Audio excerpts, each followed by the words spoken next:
If you were walking through the woods one day, you might see something strange. A fluffy white mass up in the trees. You might think it was a hanging goat carcass, or, I don't know, a piñata of the abominable snowman from the stop-motion Rudolph Christmas special. But you'd be wrong on both accounts. It's actually the nest of the Penduline tit, a tiny bird with a tendency for traps. But having options helps this bug-out bird survive here in life, death, and taxonomy.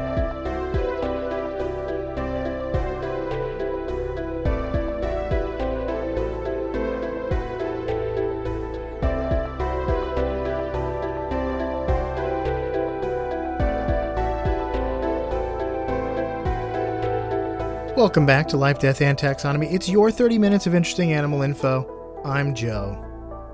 And I'm Carlos. And today, we are going to wrestle between good SEO and saying the awkward name of a bird over and over. But more on that later. More on that now. More on that right after I say, and thank you to Cassie for the creation of our theme song. To hear more of Cassie's music, search Cassie Michelle on YouTube. And now on the awkwardness. Okay, first, it does fall upon you, the general info man, to tell us what animal are we talking about today? We're specifically talking about the Eurasian pendulum tit. Okay, so let's put it right out there. Pendulum is an awkward word. Like, I know, yeah, it is gross and has a lot of different meanings. J. Yeah, I mean, it has a lot of different connotations. We get it. So what we're gonna do is I'm gonna call it by its nickname. One of the two, probably the second one, because we don't come up with the official bird names. You know, some ornithographer did and decided to land on Pendulum tit, and it's a very common bird name. It's basically all of the birds in the family that we will mention. They bear the same name. Instead of saying that a bunch and getting into hot water, let's call it by one of its nicknames, which I'm going to call it here. Well, one of these, like I said, the last one, the PT Cruiser. PT, get it? Rube Goldberg. Because it's a complicated. Rube Goldberg is a guy a cartoonist who came up with complicated machines, and we'll get into how this bird uses not a machine but complicated structures. And what I'm going to call it is the Prepper Penny Parker. That's nice. And I'll explain that later. But just know that Penny Parker is, I looked it up to confirm, she is if you've ever seen Into the Spider-Verse, that relatively new Spider-Man movie, she is the anime girl who operates a robot. But the point is that she is a spider girl. I think it's just a stretch, but I'm going to call it Penny. Okay. For the gross word pendulum. That's another thing that people were doing when I was reading about this. They were just calling them pendulins. Pendulines. It's like Madeline. It's a beautiful name. I'm Penduline. Yeah. Yeah. That's a throwback. The Lord stretched the penduline across the foundation of the earth. Isn't that cool? What? It's in Job. God says, "Where were you when I stretched the line over the foundations of the earth," or something like that. I thought you were making like the plumb line. Oh, no, that's another thing. Yeah, plumb line. Would you like to hear the taxonomy? Yeah, I would. Okay, well, it's in a domain you love and are in, the Eukaryota. I did notice that it said the domain. They usually don't. Well, that's the higher one than kingdom. There's 3 of them, and all the things we talk about are eukaryotic. So there's no point in us. What are the others? two other words that are hard to remember, and they're like tiny. All of the archaea, bacteria, and eukarya. All of those, except for bacteria. The archaea and eukarya are definitely they're definitely two legendary Pokemon in the next in the Pokemon game. And if you're looking at an organism and you're not sure if it's eukaryotic or one of those other two, if you can see it without a microscope, it's eukaryotic. Yes. Very true. But the kingdom you also know, love, and are in the kingdom Animalia. The phylum you know, you love, and you're in it. The phylum Chordata. The class you might love it, you might know it, but you're not in it. It's Aves. Unless you're a bird person. In the which order case, is tweet us. Pretty good. The order is Passeriformes, which is like crows and a huge order of birds. Tons of birds. I think it's the biggest order of birds. And they all have that crow, finch, typical classic bird look. Yeah, beak, head, feet, all the things a bird flight has. Usually. Yeah. Pretty sure all of them have flight. Maybe some grouses are on the ground. I don't know. The family is Remizidae. The infra order, which is going to be important in the critter group section, is Passeridae. But then the genus is Remiz, as in Remiz Malik. Oh, I thought it was like Les Miserables. Les Miserables. Remiserab. And the species is Pendulinus. Remiz pendulinus. Who is Pendulinus? Pendulinus. Remiz. But since we're in the business of naming things, and so that I can explain why I included the infra order, it's time for my favorite part of the show, critter groups. The part of the show where I ask you, Joe, a question, and that question is the same every time. What is the name of a group of this animal? Or what is the term of entering? Or what is the collective noun for this animal?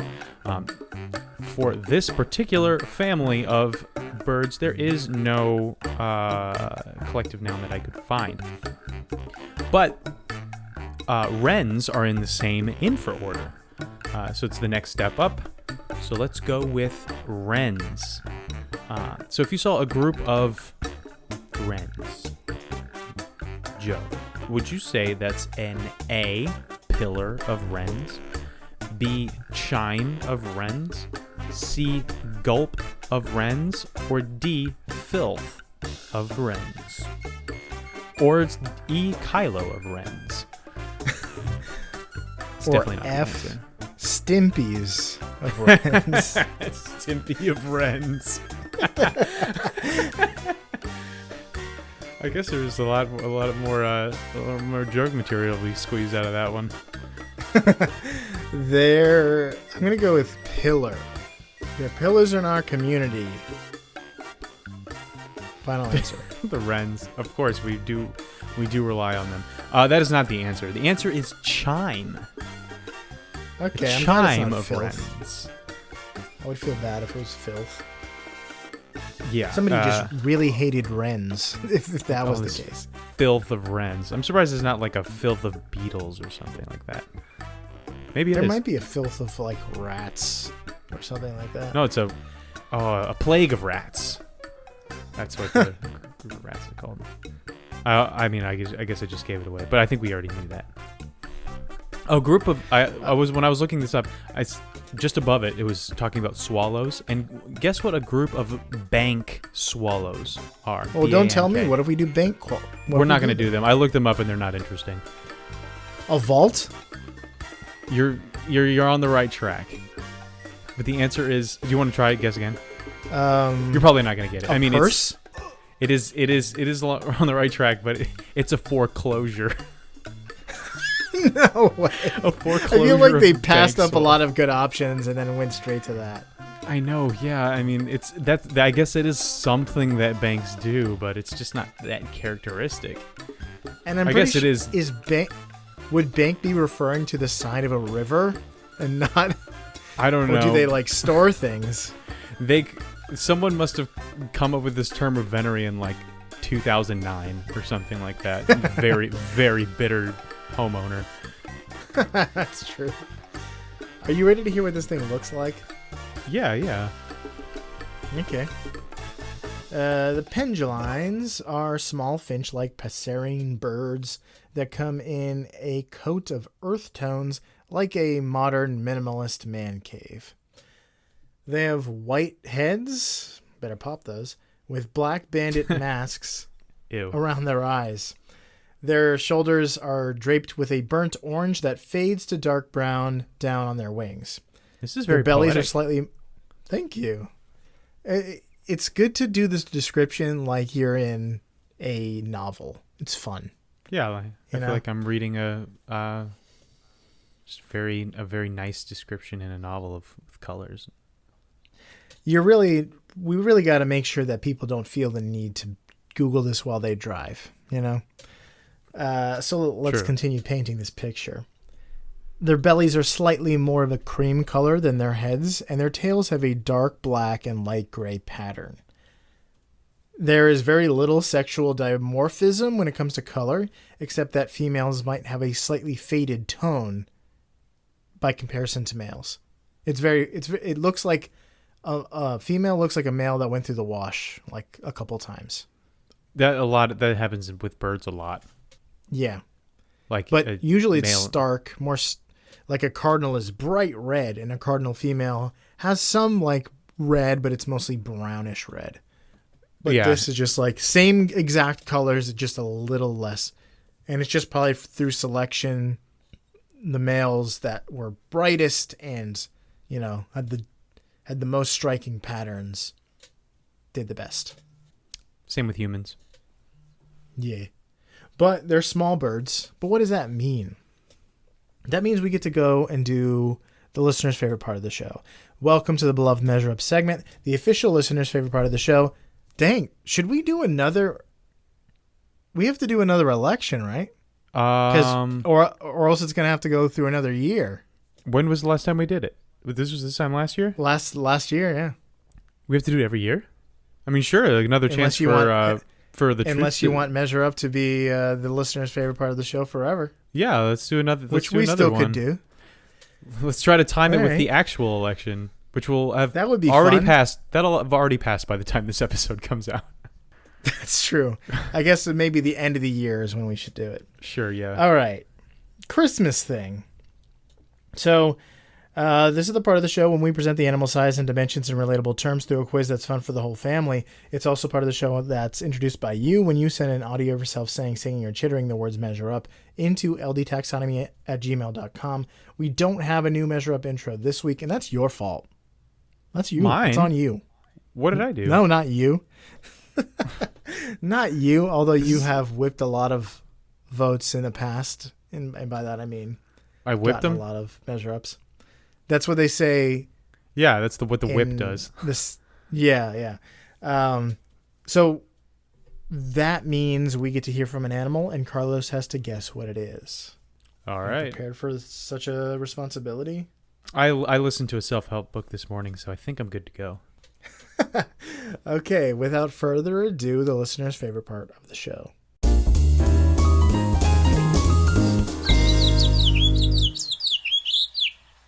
Oh, this is going to be impossible.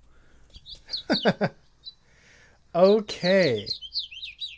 Is that bird? A European... Dang it. Yes. Is it a bird or is it six tigers? That's the only thing. Now, is it A, European goldfinch, B, a red housefinch, C, a Eurasian bullfinch, or D, Nate Barcalo from the band Finch? Could be just Nate doing a killer impression of a bird. It would be pretty good. I imagine that like Michael Winslow could probably do a really good Finch impression. That's not even close. It's really good. Actually, it was okay. There's no Michael Winslow. I'm gonna say I don't even remember what the A, B, and C were, but I'm just gonna go with C because I have literally nothing to base this on. There's no logic I can use or critical thinking, so I will fire off into the wild blue yonder and say C because that's my multiple choice test taking instinct kicking in. C, the Eurasian bullfinch. Yeah, Final sure. answer. Sounds nothing like a bull, but we'll go with it. That's incorrect. It's a red house finch. You could just hear the housiness in his voice. You could just hear the housiness. So house. Yeah. You could hear the.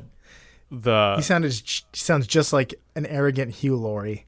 Hugh Laurie. That's the name I was trying to think of. I was like, what was his name? Very house. Very Stuart Little's dad. All right. The red house finch. Red house finch, yeah. Let's dive into the length. They're 7.5 to 11 centimeters or 4.3 inches on the upper end of average. How many pendulines go into the depth of Europe's deepest lake? Oh, wait. Is Russia in Europe? It's Eurasian. It's a Eurasian country. Bonus points if you guess where it is. I mean, I know that sounds like a dumb thing, but like a lot of times Russia is obviously like geographically considered Asia, but culturally considered Europe. We did talk about Lake Baikal, which is in Russia, and it's very, very deep. Which is why then we're not including Russia. Deepest lake in Europe. Got a country guess? A country guess? I guess Germany. That sounds right. No, wait. No, it's probably an Eastern European country. It's probably like Latvia or something like that. It's neither of those things. I'm going to say what? It's neither of those things? Well, here's a hint. Here's the answer. It's not Finland? No. Or Finland's Estonia? not Eastern European. No. But then I was like, oh yeah, Scandinavia. You're on the right track with Finland. It's Scandinavian. So here's a hint. The deepest lake... Well, I'll tell you the name of the lake, and then I bet you can tell me where it is. The deepest lake is Hornindalsvatnet. Wow, that doesn't help at all. Hornindalsvatnet. Well, it's good because I understand the phonetic distinctions and intricacies of Norwegian and Swedish. Good. Well, it's Norwegian. Pretty obviously, I think. Yeah, you're probably right. How could I not have known that? I'm kicking myself right now. The rest of the hint is the surface of the lake is 53 meters or 174 feet above sea level. Well, if there's one thing I know about lakes is that sea level doesn't matter. It's not lake level. I mean, Lake Baikal is the deepest lake in the world, I think. I think that was like... forgot how deep that was. Let's say 1,500. So I'm going to say this one is 800 feet deep. That sounds like not enough. I'm going to say 1,000. That might be too much. 1,000. And 4.3 inches. I'm going to say roughly, just, ballparking here, 2,790.697674418605. But I didn't want to use a calculator. That's incorrect. The correct answer is 4,672 pendulins. Ooh, so it's about, 1,600 feet deep? That's correct. It is 514 meters or 1,686 feet. Nice. That was head math for you right there. Let's talk about weight. Sure, they're but 9.3 grams. 9.3 grams or 0.33 ounces. How many pendulins go into the weight of a medjool date? And that's not a date in a fabulous little city called Medjool. It's a fruit that's native to Morocco, but it's also grown all over the Middle East and even in the United States. Dates are pretty small. Yeah, just like a little coffee date. I'm gonna say 3. A coffee date. 3 pendulins, final answer? Yeah. Yes. The correct answer is 2.5 pendulins. That's basically right. A medjool date is 24 grams. I guess there wasn't a lot of room for getting it catastrophically wrong, unless I thought that they were just like the size of jackfruit. Now, I don't know if that's a pitted date or a date with a pit.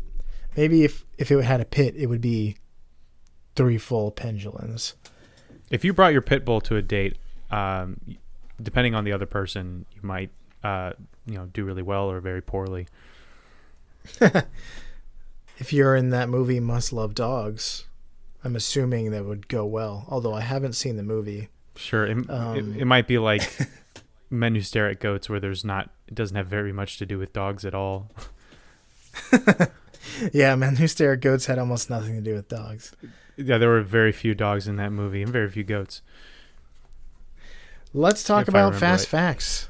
The Eurasian pendulum bird is native to Western Europe, and its breeding range expanded in the 1980s. It just decided to branch out. It can be found all over the Palearctic region. Do you know what that is? Above the equator and below the Arctic? No, that's the hollow Arctic. But no, yeah. It's all of Europe and Asia north of the equator. Okay, yes. So you're pretty much right. They have a huge range up to 1 to 10 million square miles. Kilometers, excuse me. Or 0.4 to 3.8 million square miles. They build soft little nests, which we'll talk about later, I am assuming. Yes. But these nests are so nice to live in. They once were home to more than just birds. They were once the tiny house of the feet of European children. Apparently, Central European children once wore these silky sanctuaries as slippers.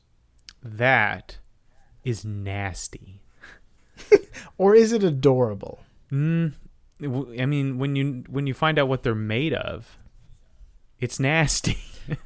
Cute little cherubine wearing parasine or penduline and passerine footwear. Anyway, they like to eat bugs, and they're active foragers, which means they don't just sit around and wait for things. They go and find it. Like many small passeriforms, they may also eat seeds, fruit, and nectar as seasons allow. If you're worried about the penduline, don't worry. It is of least concern on the red list, and its population is growing. Good for them. Yeah. All right, it's time for the major fact. And after what you talked about with the feet, it is more applicable than ever that I named it Nesty Business. It's time to get nesty. So Penny and the rest of her family are pretty normal-looking birds, like you mentioned, but what puts them on the map are these unique nests. And actually, I didn't really even need to stall because everybody heard it in the intro, that these nests are fluffy blobs attached to relatively thin branches near the tops of trees. Sometimes they're hanging down precariously, and other times they look a little bit more stable, but usually you'll find them in precarious positions. Mostly these nests are made out of animal hair, wool, plant material, their spit, and spider webs. So, which is why I would never want to stick my foot inside of one, because it's spit and spider webs. The wool part, yeah, sticky. Sure. But spider webs, not so much. And also why I'm calling this bird the Penny Parker, because if my name was Penduline, I would hope that people would call me Penny, and she's also the spider robot girl. So imagine this big pear-shaped, woolen, sticky, fluffy blob.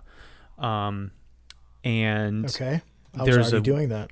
There's a weird spout coming out of the top, kind of like a toilet paper tube, empty toilet paper tube sticking out, which serves as the entrance.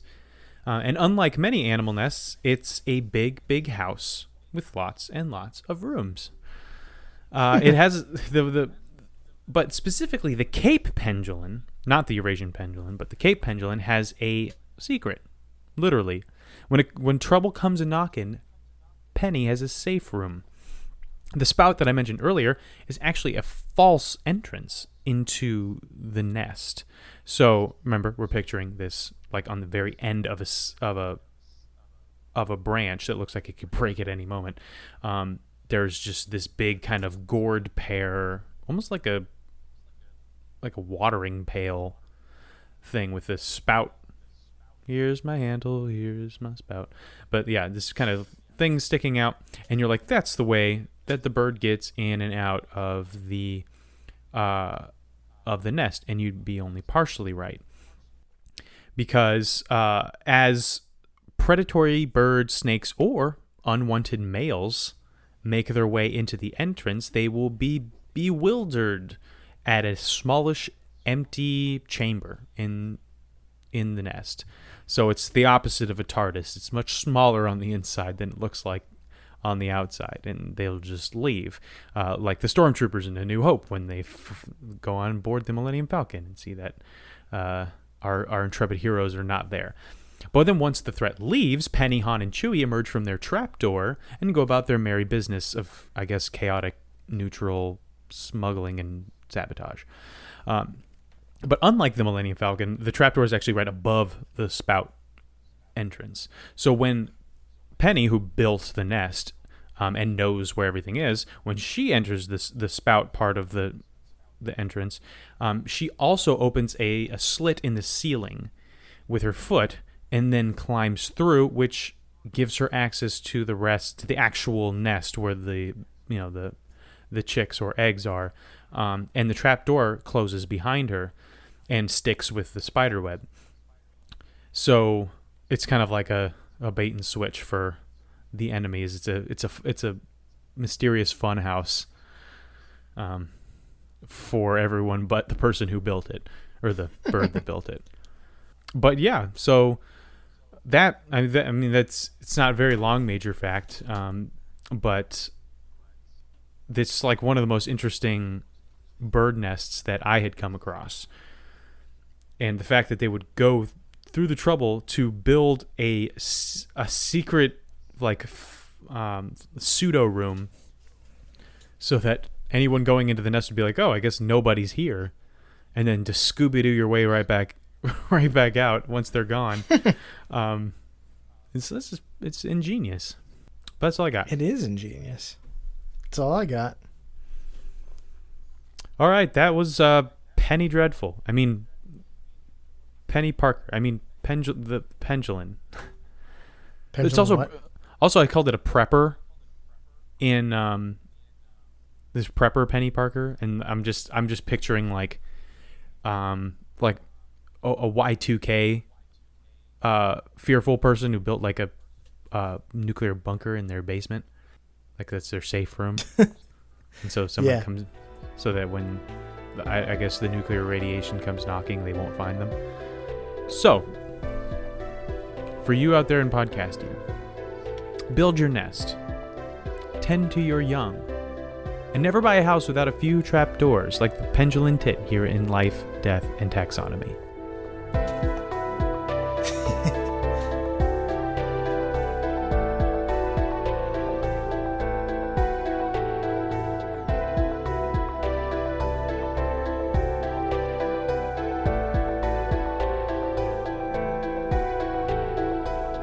Hey LDT listeners, thanks for listening to the end of the episode. For your loyalty, you get a shameless self-promotion from us.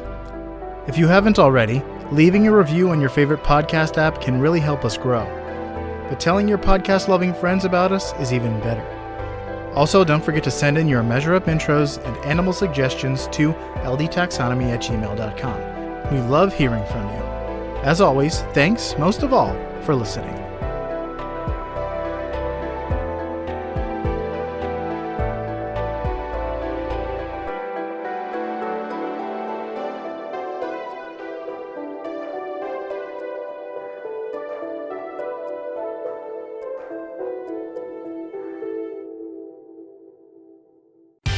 Life, Death, and Taxonomy is my favorite in the world podcast. So yeah, I guess that's It's the beginning of this podcast. Dickensian. Yep. Dickensian origins. James and the Giant Peach, Tim Burton. Is this Penduline? To that one. Is this pronounced Penduline? That's what I would say. Okay. Penduline. Penduline. I like that. That sounds fun. Okay, you ready to start? Yep.